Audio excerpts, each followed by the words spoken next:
박근혜 씨가 최순실과 통화했다는 게 지금 JTBC 보도를 보면은 6개월 동안 500통이 넘는 차명폰으로 통화했다라고 하죠. 6개월 동안 500통 이상이면 거의 하루에 3통 정도 했다는 이야기잖아요. 사귀는 사이에도 그 정도는 안 할 것 같거든요. 한 몸인데 뭐. 노회찬님의 트윗입니다. 차명폰 2개 동시 개통하여 하루 4차례씩 통화했군요. 부부나 가족 사이에도 힘든 경우 열렬한 애인 관계에서나 가능한 일이지요. 라고 올려주셨습니다. 근데 여기서 지금 우리가 용어를 정리를 한번 하고 가야 돼요. 최순실이 전화기를 갖고 다니는데 지 이름으로 된 게 아니야. 보도에 의하면 보통 10개 정도를 한 가방에 넣고 포스트잇으로 구분을 해놨다 그러잖아요. 용도마다. 이거는 그네 언니, 이거는 또 누구누구 이런 식으로.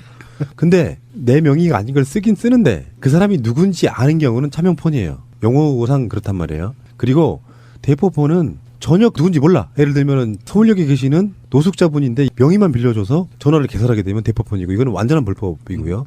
차명폰은 논란이 좀 있어요. 꼬맹이들 초등학생들 엄마 아빠가 핸드폰 만들어줄 때 명의를 꼬맹이로 하나요? 그런 게 차명폰인 거죠. 선의의 차명폰 그런 거고 지금 이 차명폰은 윤전추의 명의로 만들었다고 그랬나요? 네, 윤전추 명의로 했다고 합니다. 근데 윤전추 것만 만들지는 않았을 것 같아요. 밀접하게 수행을 했기 때문에 윤전추 네가 좀 만들어주기 했겠지만 그 전에 우리가 언론상에 드러나지 않는 자기 수많은 지인들을 통해서 만들었을 수도 있고요. 뭐 윤전추하고 같이 쌍으로 다니는 이영선 행정관도 있잖아요. 아마 걔도 관련돼 있을 것 같고요. 신용불량이어서 안 될 수도 있고요. 아 그렇습니다. 불쌍해라 나하고 똑같아. 농담이네요. 네. 어쨌든 이 차명폰은요 법적으로 허용된 친족이라든지 이렇게 범죄와 관련이 없을 만한 사안들에 대해서는 용인해주고는 있지만 우리나라는 전기통신사업자법에 엄연히 실명으로만 개통하게 돼 있습니다. 그래서 남의 이름으로 개통된 핸드폰을 내가 쓰는 것 차명폰 불법이고요. 누구 건지 모르지만 내 거가 아닌 명의의 폰으로 쓰는 대포폰 불법입니다. 다니다 보면 저도 그때 한 2년 전에 시국이 하수상할 때 대포폰을 하나 살라고 했었어요. 그런데 뭐 그때 투지폰인데 보통 한 7만 원 정도 하더라고요. 번호하고 기계 포함해서. 싸요 의외로 대포폰은. 거기에 이제 뭐 선불로 돈 채워서 쓰는 건데. 안양시 동안갑 국회의원 이석현님의 트윗입니다. 팩트체커 보다가 한마디. 차명폰이라는 단어는 국어사전에도 없고 원래 없던 말. 제가 2010년 11월 1일 민간 사찰 은폐를 위해 청와대가 대포폰을 만든 사실을 국회에서 공개했더니 세상이 깜짝. 이때 청와대는 대포폰 아니고 이름만 빌린 차명폰이라 우긴 신조어 이렇게 트윗을 올리셨네요. 정치인 특유의 깔때기 훅 들어오신 거거든요. 지금 우리 힐러리 이석현님은 네. 내가 그때 그런 이야기 했었다라고 이야기 하시는 그렇죠. 건데 네. 그거는 제가 봐도 그래요. 대포폰하고 차명폰 느낌이 좀 다르잖아요. 그렇게 몰아가는 거고 대포폰 자체가 워낙에 불법이고 만약에 박근혜가 서울역 앞에 있는 노숙자 참 이름을 써서 만들지는 않았을 거 아니에요. 그렇죠. 네. 그리고 감청이 안 된다라고 하는 투지폰, 피처폰, 피처폰 같은 경우는 실제로 차명폰 중에 굉장히 많은 비중을 차지할 거예요. 일반 투지하고 스마트폰하고 비율은 어마어마하잖아요. 내가 봤을 때 최소한 99대 1 정도 된다고 봐. 근데 대포폰은 비중이 한 40~50% 되는 거예요. 일반 투지폰이 훨씬 더 비중이 높다는 거죠. 이영선 행정관이 자기 옷에 쓱 닦아준 것도 보면 그런 뭐 폴더용 기계를 사용한 거였고 어쨌든 뭐 원하면 얼마든지 대한민국에서는 대포폰 얼마든지 구할 수 있어요. 돈만 주면. 비싸지도 않아요. 최순실이나 박근혜뿐만이 아니라 그 주위의 사람들도 다 이런 전화를 썼을 거 아니에요. 자기 명의가 아니라. 그래서 2월 5일에 JTBC 뉴스에서 이미 차명폰 상당수가 개인이 개통한 것이 아니라 청와대에서 조직적으로 만들어서 배포한 것으로 확인이 됐다고 이미 기사가 나온 적이 있었거든요. 네, 그래서 이영선 행정관이 휴대전화에 대한 검찰 조사 때 청와대 총무비서관실 직원 윤모 씨가 차명폰을 여러 개 개통해서 청와대 직원들에게 배포했다는 증거가 나왔어요.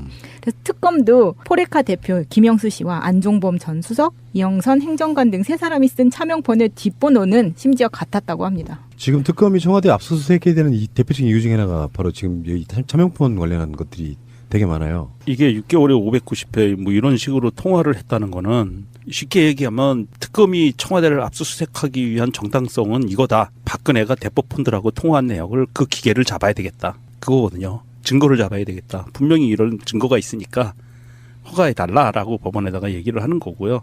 까칠한 톡쟁이님이 이렇게 트윗을 올려주셨네요. 다른 건 몰라도 하나만 짚고 넘어가자. 차명폰, 대포폰을 일반 국민들이 쓰면 분명 정보통신법 위반, 범죄 행위로 간주되어 즉시 처벌. 하물며 청와대의 인간들, 특히 대통령의 이 같은 행위는 처벌받아 마땅 처벌하라. 이렇게 올리셨습니다. 대포폰은요, 주민등록법 위반이고요. 사문서 위조법 위반이고요. 그리고 그러니까 차명폰은 정말 내가 아는 사람을 알고 하는 거고, 대포폰은 그냥 가서 아무 이름이나 하나 해주세요 해가지고 여는 건데, 그럼 이게 2010년도부터 한나라당이었을 때, 당시 한나라당이었을 때부터 이게 문제가 있었었는데 아직도 이 행위를 2017년 아직까지 하고 있는 거잖아요. 수요가 있으니까. 그러니까. 다 자기들이 쓰고 있으니까 예. 그런 거죠. 네. 그런데 정말 이들이 얼마나 끈질나게 중요한 일을 하고 있길래, 우리가 알면 안 되길래 한 사람이 이렇게 10대 개씩 가지고 있으면서 했는지 그 뇌구조는 정말 궁금합니다. 근데 이런 부분도 있죠. 사실상 불법에 속하는 차명폰이나 대포폰을 써서 그런 일들을 했다면 자기들 스스로가 이게 핸드폰 그 자체를 쓰는 행위 말고요, 모종의 나쁜 것임을 서로 인식했다는 뜻이잖아요. 그 반증이잖아요. 네, 알려주면 안 되는 거. 네, 내가 불법 행위를 한다는 것을 반증을 하는 것을 뭐 나도 사용하고 너도 사용하고 이건 우리가 그냥 알아서 배포하는 거다. 우리는 그냥 알아서 불법 행위를 할 거다라고 그냥 선언을 하는 거잖아요. 그렇죠. 그 주로 범죄에 사용되는 폰으로 오고 갔던 얘기들이나 그런 내용들이 그건 불법적인 일이겠죠. 뭐 합법적인 일이겠습니까? 국회의원 강병원님 트윗을 소개해드리겠습니다. 수첩공주로 알았는데 대포폰 대통령입니다. 범죄자나 쓰는 대포폰으로 증거인멸, 수사방해까지 공모, 지시한 박근혜가 안보 말할 자격이 있습니까? 범죄 소굴로 전락한 청와대 압수수색, 비정상의 정상화입니다. 라는 트윗을. 좋네요. 네. 새벽까지 박근혜랑 최순실이 통화하고 그랬다 그러잖아요. 뭘 물어봤을까요? 그 시간에. 관련한 트윗이 하나 있는데요. 비로목을 세상님의 트윗입니다. 우리 그네가 새벽녘까지 대포폰 붙들고 울면서 순실의 목소리에 의지하며 얼마나 무서운 날을 보냈을꼬. 자세한 얘기는 이따 만나서 해. 아마 순실이가 스탠딩 오더를 내렸을 거예요. 그렇지. 예.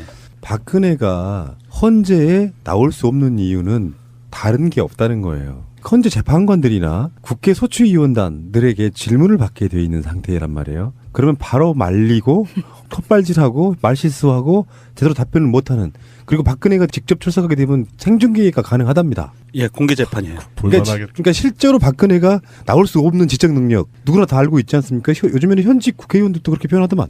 박근혜 대통령은 대통령이라 이름 붙이는 것도 참 웃겼을 거야. 박근혜 대통령은 그런 지적 능력이 안 되기 때문이라고 공개적으로 이야기하더만요. 그런데 6개월에 590번이라는 통화 내용 때문에 많은 싱글들이 부러워하면서 가슴을 치고 있습니다. 그 스컬리님의 트윗인데요. 나는 애인과도 그렇게 통화해 본 적이 없었다. 나는 누구에게 570번이었나. 차명폰 함부로 차지 마라.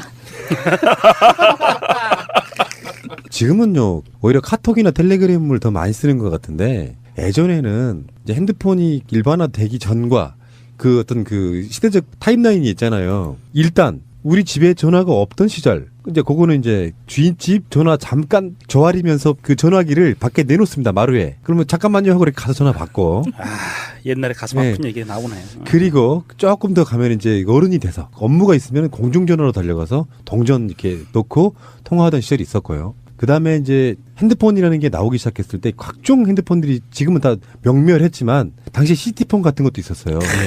공중전화 박스에서만 통화가 가능한 핸드폰. 네, 그 공중전화 네. 박스 그 근처에서만 되는 그렇지. 네, 시티폰 그런 해봤었어요. 것도 있었고, 그러니까 옛날에 019, 016 이런 거는 다 PCS폰이라고 불렸었고, 예.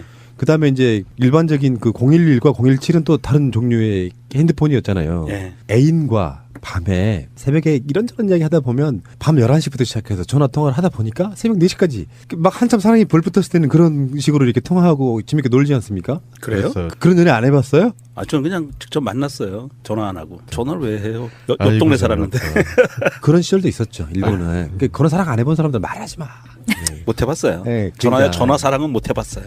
저 가만히 있는 거 아시죠? 그냥 할 말이 없어. 그러니까 제가 최근에는 이제 목소리 편집하는 사람이다 보니까 목소리에서 느껴지는 목소리에 대한 심리 분석을 가능하다고 제가 말씀드렸잖아요. 요즘에는 뭐 카톡이나 이런 걸로도 영상 통화도 되고, 또 사실 핸드폰에도 영상 통화 기능이 있잖아요. 목소리만 듣는 게 훨씬 더 애틋하고요, 더 정확해요. 얼굴 보고 하는 통화 품질도 완벽하지 않을 뿐더러 그러니까 자꾸 끊기고 멈추고 하니까 신경 쓰다 보니까 내 귀로 들려오는 메시지에 집중하지 못하게 되는 효과가 있습니다. 밤에는 이상한 짓거리 하려고 영상통화 하지 마시고요. 목소리만 듣는 통화가 훨씬 더 그 사람의 감정을 읽는데 훨씬 도움된다 이렇게 말씀드리고 싶어요.